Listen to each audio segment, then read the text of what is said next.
most important competitive assets. This is more than the gross domestic product of 150 countries, to give you an idea.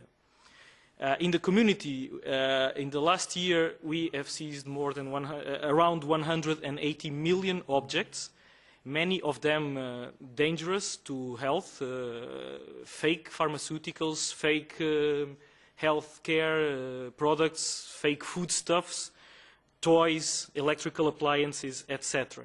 And as it was said before, more than half, some years, almost two-thirds, is coming from China.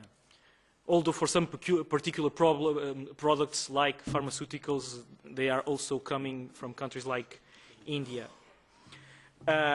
So at a moment, we are in a globalized economy, and Europe is no longer competing in this championship through quantity, through low prices. That, I'm afraid, is gone somewhere else. Well, I'm not really afraid. It's good that it went somewhere else. Our core business is quality, is innovation, is tradition, is creativity, it's artistic production. And these things, their value is protected by intellectual property, by something immaterial. If we allow this intellectual property to be systematically stolen around the world, we are losing any possibility of competing, we are losing jobs, we are endangering our consumers. So these are a few of the... We are putting in the hands of criminals the 2% of the world trade economy. So let me give you just very briefly two instruments we are putting in place to address it. There are many others. One of them, this anti-counterfeiting trade agreement called ACTA. It's a project that started the negotiations of this treaty started a bit more than 1 year ago. They involved the European Union, the United States, Japan, Mexico, Korea, Switzerland, Singapore, and in a total of 11 parties, the EU plus 10. The purpose is to improve the legal standards for enforcement around the world. There is only one treaty that is plurilateral that addresses enforcement of intellectual property around the world. It's a treaty that makes part of the World Trade Organization. It's called the TRIPS Agreement for trade-related intellectual property. This treaty is aging a little bit. It was negotiated in '94. For instance, it was negotiated before the explosion of the Internet.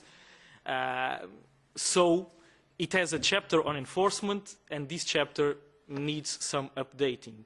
We tried to tackle this issue in multilateral fora that already exist, like the WTO that I mentioned, like WIPO, the World Intellectual Property Organization, sometimes on sectoral areas like the World Customs Organization. Each time we couldn't get the debate very far. Some countries were opposing this debate. They have other priorities than this enforcement. So we got together, the willing countries, and we are negotiating this treaty that will apply first to us, but with the ambition of becoming slowly a new, higher and improved international standard.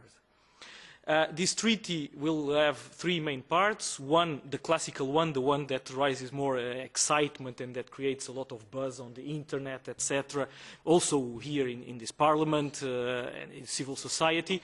It's the part where we will address the law, so where we will introduce what we consider improvements to WTO TRIPS and establish a better standard for IPR enforcement. There will be another area that deals with international cooperation, so that will put together the enforcement institutions. Enforcement is actually made by police, by customs, by the administration, by the courts, and it is important that for a problem of global proportion there is a global solution, and not only that the solution is made in each country with a domestic perspective. And there will be a third part on best practices, where areas like the involvement of right holders, or certain practices of fora for consultation, etc., will be established, where we will put together technical assistance resources. So that will be a third part of ACTA and, that we are negotiating. So far, we have done 5 rounds of negotiation. There will be a 6th one in Korea in November. We have the hope of concluding this negotiation next year. I think the industry right holders are certainly asking for it. The reality shows that there is a need for this, because year after year the numbers seem to grow in proportion. Jobs are being lost. There are occasionally situations of risk. We believe there is a reason to push for it. And I will be happy to reply to some questions, because one of the problems around ACTA is frequent accusations of lack of transparency.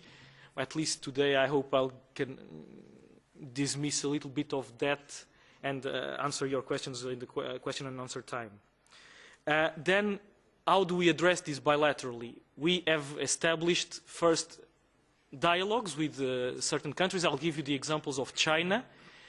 In China we have a number of very specific intellectual property dialogues, some among authorities, EU and Chinese authorities, others including right holders. There, in these dialogues, we address concrete problems, and in China they are very numerous. The agenda of some of these meetings has more than 30, 40 points that go from problems on the internet to issues of standards, to the difficulty of parties, and particularly SMEs, to access courts and all the procedures that exist in this very old, very traditional country. And then a problem that is enormous, very complicated to tackle, which is the one of forced transfers of technology. Here we are no longer talking really about these simple illegal activities. We are sometimes going into the realms of large-scale espionage, of systematic theft, well-planned of our intellectual property. But we also have put in place technical assistance. We have several programs. We have an important program which is co-financed by the European Union and China, 2/3, 1/3, which shows the interest also of China in this. And by the way, we couldn't have all these dialogues if Chinese were not willing to talk. So we have to grant them that there is a willingness. Big parts of their administration are very much interested in IPR, and they have made enormous progress, in particular in the area of law, putting in place the law. We have a program that was already mentioned here of support to SMEs. This program was pushed for by the European Parliament a couple of years ago. It was very helpful. We really enjoy working with the Parliament in that sense. You are very good at making these things happen fast, and the money appeared and the program was put in place. And I believe there is close to 1 million hits on the website. There are thousands of consultations by SMEs. It's a program that helps small and medium-sized companies protect their IP and enforce it in China. To conclude, I think I'm coming close to the end of my time. I would like to announce that within the coming couple of weeks we will issue